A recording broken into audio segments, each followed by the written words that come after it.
കഴിഞ്ഞ ദിവസം news India Malayalam പറഞ്ഞതുപോലെ രാഹുൽ ഗാന്ധിയുടെ അണുബോംബ് രാഹുൽ ഗാന്ധിയുടെ മൂട്ടിൽ കിടന്ന് തന്നെ പൊട്ടുന്ന കാഴ്ചയാണ് കാണാൻ സാധിക്കുന്നത്. ആദ്യം രാഹുൽ ഗാന്ധി കോൺഗ്രസിന് പണി കൊടുത്തു, പിന്നീട് രാഹുൽ ഗാന്ധി സ്വന്തം അമ്മയ്ക്ക് തന്നെ പണി കൊടുക്കുന്ന കാഴ്ചയാണ് കാണാൻ സാധിക്കുന്നത്. സോണിയ ഗാന്ധി, ഈ ഗണ്ഡിക്ക് വോട്ട് ഇവിടെ ഇല്ലായിരുന്നു. ആ വോട്ട് ചേർത്തപ്പോൾ ഈ ഗണ്ഡി ഇവിടുത്തെ പൗരയായിരുന്നില്ല എന്നുള്ളതാണ് BJP പുറത്തുവിട്ട തെളിവെന്ന് പറയുന്നത്. ഇതിൽ ഈ ഗണ്ഡി കുടുംബവും ഇന്ത്യയും മൊത്തത്തിൽ പെട്ടു എന്നാണ് നമുക്ക് മനസ്സിലാക്കാൻ സാധിക്കുന്നത്. എന്തായിരുന്നാലും ഇരുന്നും കിടന്നും വെളുപ്പിക്കാൻ നോക്കിയിട്ടും വെളുക്കുന്നില്ല എന്നുള്ളത് മറ്റൊരു പ്രത്യേകതയാണ്. എന്തായാലും ഈ ഗണ്ഡികളെല്ലാം കൂടെ ഇന്ത്യ മുന്നണിയിൽ ജനങ്ങളെ തെരുവിലിറക്കാൻ നടക്കുന്ന ഈ ഒരു സാഹചര്യത്തിൽ അടുത്ത അടിയും കൊടുത്തിരിക്കുകയാണ് ഈ ഗണ്ഡികൾക്ക് BJP.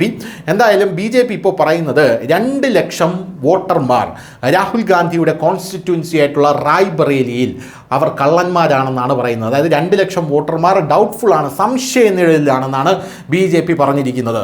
ഈ 2 ലക്ഷം വോട്ട്, അതായത് ആരോപണമാർക്കും ഉന്നയിക്കാമല്ലോ. രാഹുൽ ഗാന്ധി ചുമ്മാ അവിടെ ഇരുന്നു കൊണ്ട് ഇതങ്ങനെയാണ് ഇങ്ങനെയാണെന്ന് പറയുമ്പോൾ BJP തെളിവ് സഹിതം പറയുകയാണ് 2 ലക്ഷം വോട്ടർമാരുടെ കാര്യത്തിൽ റായ്ബറേലിയിൽ ഇപ്പോൾ സംശയമുണ്ട്. അനുരാഗ് ഠാക്കൂർ ആണ് പറയുന്നത് 19,512 ഡ്യൂപ്ലിക്കേറ്റ്സ്, 71,977 ഫേക്ക് അഡ്രസ് എൻട്രികൾ, 92,747 ആഡഡ് ഇൻ മെയ്സ്, അങ്ങനെയുള്ള വിഭാഗത്തിലുള്ള ആൾക്കാർ രാഹുൽ ഗാന്ധിയുടെ റായ്ബറേലിയിലുണ്ട്. ഡ്യൂപ്ലിക്കേറ്റ് ആയിട്ടുള്ളവർ 19,512 പേർ, 71,977 ഫേക്ക് അഡ്രസ്സുകൾ, പിന്നെ വോട്ട് ചേർക്കപ്പെട്ടവർ, പല സ്ഥലങ്ങളിൽ നിന്ന് വന്ന് ചേർക്കപ്പെട്ടവർ 92,747 പേർ എന്നാണ് ഇപ്പോൾ പുറത്തു വരുന്ന വിവരം.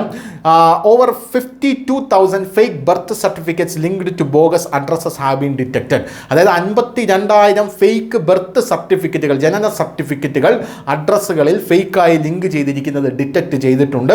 രാഹുൽ ഗാന്ധി ഈ വോട്ട് ചോറിക്ക് ശേഷം റിസൈൻ ചെയ്യുമോ എന്നുള്ളതാണ് ഇപ്പോൾ പ്രധാനമായും ഉയരുന്ന ചോദ്യം എന്ന് പറയുന്നത്. അനുരാഗ് സിംഗ് ചോദിക്കുന്നതും ഇത് തന്നെയാണ്, അനുരാഗ് സിംഗ് ഠാക്കൂർ ചോദിക്കുന്നത് ഇത് തന്നെയാണ്.